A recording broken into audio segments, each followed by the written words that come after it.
Now joining us is the quarterback of the Arizona State Sun Devils, and that's Sam Leavitt, kind enough to jump on board the Zach Gelb show. Sam, congratulations on all your success. Appreciate the time. How you been? Oh, yeah, appreciate it, bro. I'm doing really good. How you doing? Well, I'm doing fantastic. So for you, the last 3 weeks, you have 9 touchdowns, no interceptions. Just what's really clicked with your game out of the last 3 weeks? Just understanding the offense, and the exactly what we're trying to get accomplished, and situational ball better, and getting to my third and fourth read and my checkdowns and protection. So, everything's just starting to click and come together. This team is now 8-2. You guys got a chance to win the conference and go to the college football playoff. You have an enormous game, as you know, on Saturday up against BYU. But I'm curious, in this offseason, right, you transfer in, you're coming over from Michigan State, you're competing for the QB job. What did you think this team was capable of doing maybe in the summer, in the offseason when you guys were putting in the work? Yeah, I wasn't necessarily thinking so much exactly what we were capable of. I was just trying to, get a starting job, But then, playing throughout the fall camp and stuff like that, I got to understand just how sound of a team we are. And then, going throughout the weeks, just getting more and more in trust within the team. And it's just continuing to grow. And what you guys saw last weekend, you guys were up at 1.24-0 up against a really good Kansas State team. I know you guys have been hot as of late, but what does a win like that and how you guys did it in dominant fashion, getting off to that big start, really do for this team's confidence?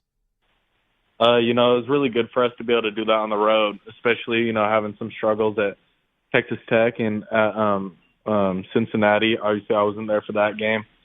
But it was good for us to go in there and, play a top 16 team and go get on the jump fast and be really productive offensively and defensively in the first half. Talking to Sam Leavitt right now. Huge game this weekend in college football. Arizona State up against BYU. Take me through your story a little bit and how you landed at Arizona State when you were making that decision to transfer. Yeah, so I played at Michigan State, played in 4 games. I had a little bit of film, which was, I got to show some flashes of some of my skills. So when I hit the portal, had a bunch of schools reach out, went on some visits, and, ultimately when I came out here, it just seemed too good to be true, being with Marcus Rowe and Coach Dillingham, being in this situation and the success that they've had with their quarterbacks in the past. So just ultimately it was what's my best path for the NFL. So when I came out here and, sat down with them and I got to really understand how we're going to work as an offense and how they're going to develop me, it just sounded like the best option. If someone has never met Coach Kenny Dillingham, how would you kind of surprise him? Describe him. Just wondering. I would say he's really, really enthusiastic, and he's a real person. So he's going to tell you what it is, even if you don't want to hear it. But he's great people and always brings the juice. Talking to Sam Leavitt right now on the Zach Gelb Show. Huge game this weekend for Arizona State. If someone's never seen your game, how would you describe the game of one Sam Leavitt? I'd say I'm a pocket passer who has to extend plays when they need to, and I'm going to make some fun, exciting plays with my arm and with my legs, and you'll see me checking stuff at the line of scrimmage and commanding the offense. Now, I know you said earlier in this conversation when you first got to Arizona State, you were just thinking about winning the job, and then you realized how good this team could be. Did you always have this belief that you could be this quarterback that we have seen not only throughout this season, but really as of late? Yeah, I've always had that belief ever since I was, a sophomore in high school.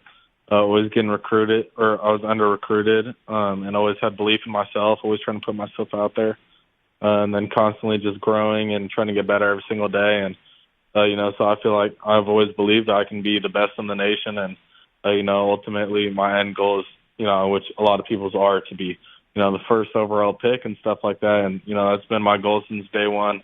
So I've always had that belief in myself.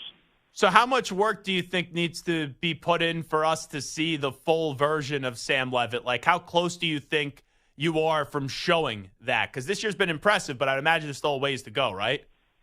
Yeah, this season, you're only going to see what I've been able to accomplish from now. And then next season we're going to dive back into it and just keep getting better. And, I'm just going to come back to work even harder. And now that I've been in the system for a year, it's going to be night and day next year. From now, like it's been later in the season since beginning in the season. What kind of football fan were you growing up? Just wondered. Who were some quarterbacks that you really like, Sam Leavitt? I really like watching Aaron Rodgers, and then lately Joe Burrow and Josh Allen, Pat Mahomes, obviously, and then everybody likes Tom Brady. But I watch a lot of mechanical stuff from them, and just different ways that people extend plays, and their favorite ways to command a game. Aaron Rodgers with his arm slots and does such a great job with his fake cadence and throwing back shoulders and free access balls and stuff like that. And then Joe Burrow, just how he, finds space within the pocket.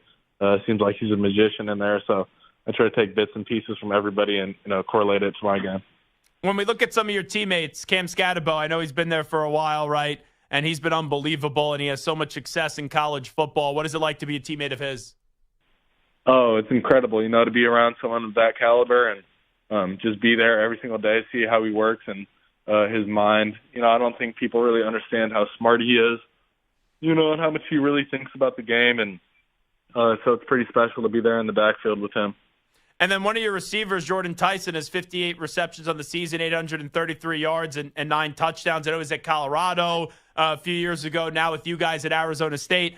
How are you guys able to develop this chemistry and have it really take off so quickly? Yeah, I don't know if there's a secret recipe. It's kind of just you find certain people you click with on the field. And, I'm a big player that feels out the game really well in space and stuff like that, and he's the same. So he's incredible. And then you add that with his physical ability, and it makes a pretty special player. Yeah, I know Joe Burrow a little bit, by the way. I got a chance to spend a few days with him during his Heisman Trophy winning season. You sound like Joe Burrow. Has anyone ever told you that? Like my voice sounds like him? Yeah, your voice sounds like him. Like I think I'm talking to Joe Burrow right now, if I'm being honest, Sam Leavitt. No, I have not heard that. All righty. Well, how about BYU? Big game. Everyone's going to be watching this one. We know what's on the line here. Just kind of give me your thoughts about BYU and their really good program. Yeah, they've been able to put together a really good season and, come out with some big-time wins and some close games, which is, a testament to their coaching staff and their culture and stuff like that. So it's going to be a tough team who's physical and has really good disguises. So I'm really excited to see what we can do. But was there a game for you guys this year that when you look back at it, you said, okay, we know we're a good team, but now we know we could be a great team? Have you guys had that game yet? Just wondering. I don't know if we've had one specific game because every single week we just take it game to game. Mississippi State, we're like, if we just beat the SEC team, and then Utah is if we just beat Utah, and then it was just if we beat K-State, and now it's if we beat Utah or BYU, so it's kind of just, it's pretty week to week, so it's pretty funny. And then for people, right, they look at the Big 12, they go, all right, it's going to be Colorado, it's going to be BYU, one of those schools will win the Big 12, and I still feel like you guys aren't getting that national respect. What do you say to people that are still doubting you and your football team? Tune in this Saturday and see what it is. That's all I got to say. I absolutely love that answer. Well, hey, Sam, appreciate you carving out some time for us today. Thanks so much, and good luck coming up on Saturday. Yeah, I appreciate it, bro. Have a good one.